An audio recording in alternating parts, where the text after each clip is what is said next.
It's the Black Real Estate Dialogue. Tune in. Tune in. Tune in. Tune in. What was it that gave you all the courage to start investing and start this new company during a time where the world was just turbulent? I think we just all recognized the opportunity, right? I think we're all professionals I know we're all professionals in our individual fields.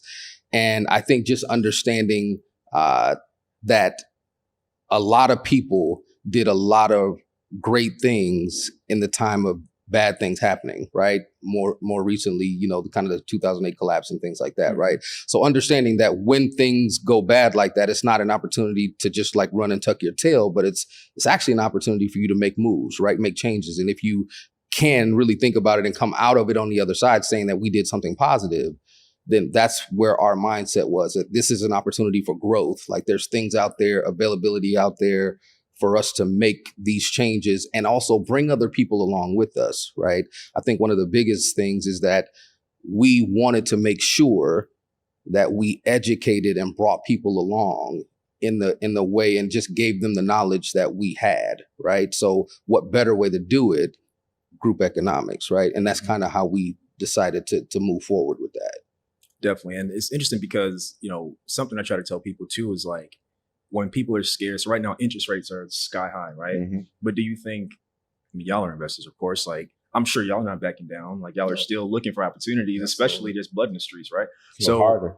Yeah. So, I think it's important for people to know that y'all did that then and you're doing it now. Like there's always going to be opportunity. It's just a matter of if you can find it, if it fits what you're looking for. So I appreciate you mentioning that. Yeah. I think sometimes the interest rate conversation is interesting, especially for younger investors like that, right? Because they've grown up in a time where interest rates have been close to zero, right? For a very, very long time. So now that the interest rates are creeping up, it seems like it's like, oh my God, the world is ending. But when I bought my first house, right, I got interest rate at like 6.75 and I thought it was the best thing ever, right? Back in like 2007, right?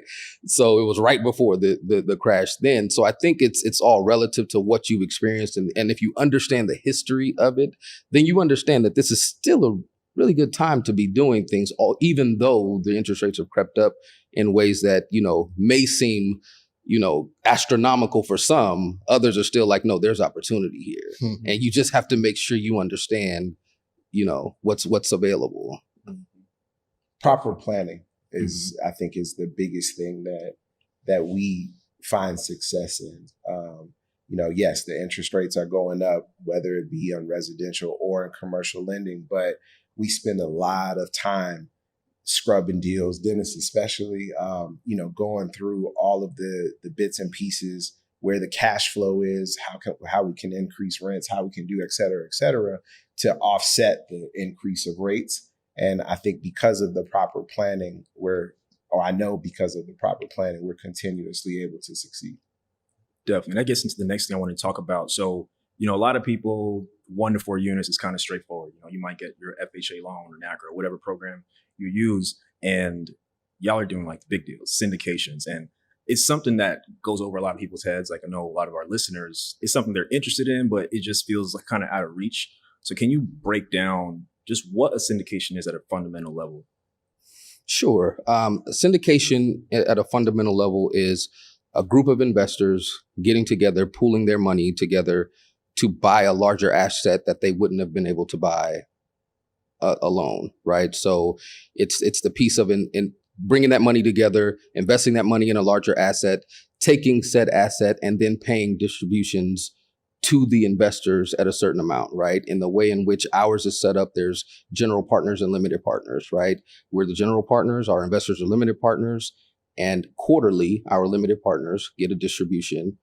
At the end of the year, they get their K-1 statements. At the end of the term with the property, they'll either get the equity via refinance or sale, right? So that's how our syndication is set up. That's how, kind of the easiest way to explain exactly what it is. It's an investment into a large asset through group economics.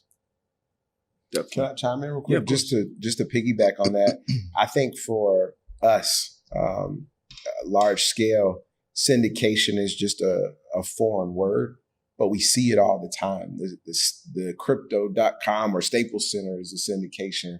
Every large building that you drive by is a syndication. Every sports team is a syndication, typically. So it's just putting it in a real world application on this level. And I think once people understand that, it expands their minds and it makes sense. Definitely.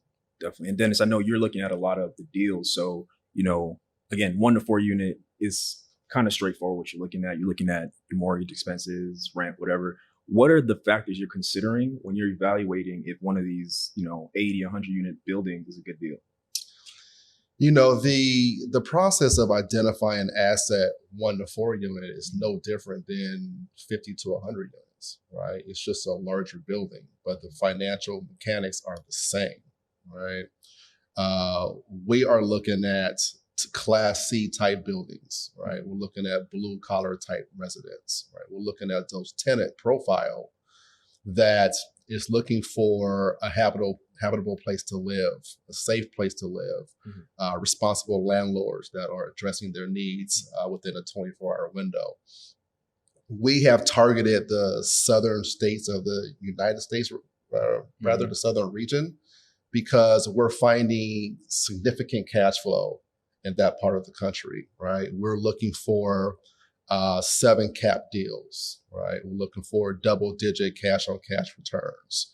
We're looking for assets where we have the ability to purchase at a 7 cap and increase the rents to where they go to an 8, 9, 10 cap, to where we're increasing the rents for the building, which enhances the value of the real estate asset, right? It's also important for investors to know you have your actual rent, which is where the building is when you buy it, and you want to increase those rents to get to market rent. So for example, if you buy the asset where it's $700 per month in rent, but yet your neighbor around the corner is $800, well, that's the market rent. We want to slowly, creatively increase those rents to where it increases the value of the asset. Love it. Just a couple of follow-ups. When you say like 7 cap, can you explain what that means? It's a cap ratio. So essentially it's a financial metric to where if you as the investor bought a building cash, it would be a 7% return on your dollar. Got it. Right. I won't go too far into the mathematics for our guest today. That makes sense. And then cash on cash return, can you explain what that is and what your target typically is? Absolutely. So cash on cash return is the difference between the rents and your expenses. Got it. All right. The difference is your cash on cash return. Perfect. You can find investments at 3% returns in the market, right? And it can speak to that. Or treasuries, right? We're looking for something that's paying our investors north of 6%. Perfect. And what is the criteria for investors? Great question. Let's say, hey, Sam, Anthony, what's going on? I'm trying to get in one of these deals. What is that conversation like? What do I need to be part of it? Yeah. We started off strategically, essentially on a friends and family level, like most businesses. And by doing that, we decided to start at a $10,000 per share, if you will. So what we do is we look at the cost of acquisition and so forth to acquire the building. And then we break that up into shares at a dollar amount of $10,000 per share. Each individual can buy 1 share or, 50 shares, 100 shares, et cetera. And then everything from there is paid out accordingly. So when we pay out distributions, you're paid based on how many shares you own according to the payout. When it's time to sell the building, the same thing. You would get your pro rata share of the equity, et cetera. And I'm going to add on, Yeah, I think our profile is anyone and everyone that wants to learn about real estate, right? We want to, Enes tapped on it earlier, it's about education. We want to educate those to enhance their individual profiles, to better their lives, right? To learn a different way on how to invest your dollars in real estate. You don't have to do it as an individual. You are stronger as a collective, right?